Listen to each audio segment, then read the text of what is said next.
Ayer le hicimos el muffler delete a la TRX, así que le metimos pura pipa, straight pipe all the way. Y ahorita la vamos a prender por primera vez.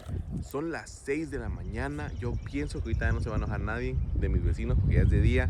Y vamos a ver en realidad cómo suena así fría, porque ha estado parqueada aquí desde ayer a medianoche. Porque a medianoche llegué desde Dallas, Texas, amigos. Fui a un lugar a donde me estaban preguntando muchos cómo se llamaba el lugar donde hice yo el muffler. Fue en Dallas, Texas, y se llama JJ.